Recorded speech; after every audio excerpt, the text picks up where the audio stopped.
সবচেয়ে বড় কথা, এই বক্তব্য আমরা মেনে নিলে রাজবংশীয় নারীদের কথাই শেষ কথা বলে প্রতিপন্ন হবে। আপনি এই বিষয়টা নিয়ে এতটা দুশ্চিন্তা কেন করছেন জ্যোতিষবীর? সভায় সবার আলোচনার মাধ্যমেই একটা পথ খুঁজে নেওয়ার ব্যবস্থা করা হবে। রাজকুমারী খনা সিংহলের উপকার করেছেন একথা সত্যি, কিন্তু এর সঙ্গে জ্ঞান বৃদ্ধির কি সম্পর্ক থাকতে পারে? কি বলছেন মন্ত্রী মশাই? কোনো সম্পর্ক নেই। যখন খনা কৃষকদের সাহায্য করলো, বলল ফসল কিভাবে বৃদ্ধি পাবে, সেটা কি ও সাধারণ জ্ঞানের পরিচয় নয়? সভাপতি মশাই, আপনাদের কোনো বক্তব্য আছে এই বিষয়ে? মহারাজ, প্রাসাদের নারীরা তাঁদের বক্তব্য রেখেছেন ঠিকই, কিন্তু ওনারা কেউই পরিস্থিতির গুরুত্ব বুঝতে পারছেন না।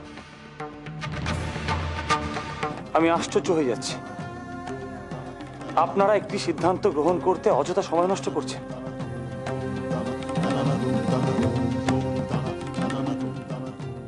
আমার তো মনে হয় ওনারা যে কথাগুলি বলছেন সেগুলো অত্যন্ত তাৎপর্যপূর্ণ। তাই আমি মনে করি আপনারা এই বিষয়টা নিয়ে কোন রকম ভাবে দ্বিধাবিভক্ত থাকবেন না।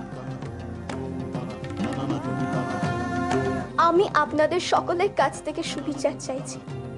যদি আপনারা আমার এই দাবিকে যুক্তিযুক্ত মনে করেন, তাহলে আপনারা আমাকে সমর্থন করুন। আর আমাকে একজন সাধারণ কন্যা ভেবে সমর্থন নিন। দয়া করে রাজকুমারী ভেবে কোনো মতামত দেবেন না। মহারাজ, সব রকম চিন্তা ভাবনা করে এবং প্রত্যেকটি জিনিসের চুলচেরা বিশ্লেষণ করার পর আমরা সকলে এই সিদ্ধান্তে উপনীত হচ্ছি যে রাজকুমারী খনাকে শিক্ষা গ্রহণের অধিকার দেওয়া হলো।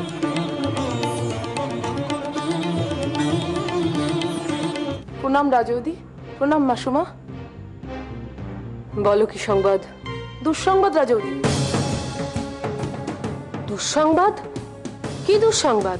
সভাতে রাজকুমারী খনাকে শিক্ষার অধিকার দেওয়া হয়েছে। সে কি? হ্যাঁ মাসুমা, রাজকুমারী খনা তার নিজের লক্ষ্যপথে জয়ী হতে পেরেছে। কিন্তু কিভাবে? মন্ত্রিমণ্ডলের সদস্যরা অনুমতি দিল? এটা অবিশ্বাস্য। আরো অনেক অবিশ্বাস্য ঘটনা ঘটেছে। প্রাসাদের সমস্ত নারীরা রাজকুমারী খনাকে সমর্থন করেছে, তাই আর কারোর কিছু করারই ছিল না। ভনিতা না করে কি হয়েছে স্পষ্ট করে বলো।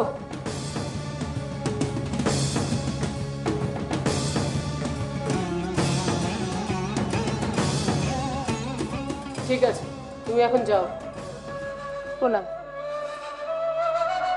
রাজিমা, হয়তো এই সিদ্ধান্ত নিয়ে কেউ খুশি নয়, হয়তো এই সিদ্ধান্ত কেউ মেনেও নিচ্ছে না, কিন্তু একদিন তারা বাধ্য হবে এই সিদ্ধান্ত মেনে নিতে।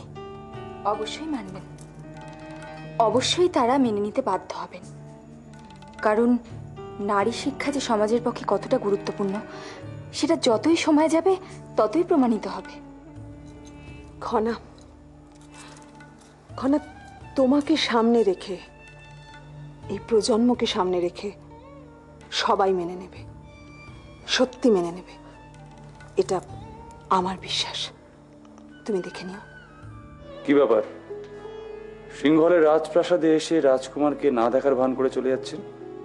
সেই উত্তর কি সিংহলের রাজকুমার একজন অতিথির কাছে জানতে চাইছে, না একজন ভিনদেশী রাজকুমারীর কাছে জানতে চাইছে? না না, আমি ভিনদেশী রাজকুমারীকে জিজ্ঞেস করছি। কিছুদিনের মধ্যেই হয়তো নারীরা এ জাতীয় সিদ্ধান্ত গ্রহণে গুরুত্বপূর্ণ ভূমিকা নেবেন। তখন আপনার এই রাজকুমার সুলভ অহংকার ধরে রাখতে পারবেন তো? বাহ, আচ্ছা, এই কথাটা একটু রাজকুমারী সুলভ অহংকার বোধ থেকে বলা হলো নাকি? তবে আমি স্বীকার করছি, যদি আপনার মতো নারীরা এই ভূমিকা পালন করেন, রাজকুমার হিসেবে আমি অন্তত গর্বিত হব।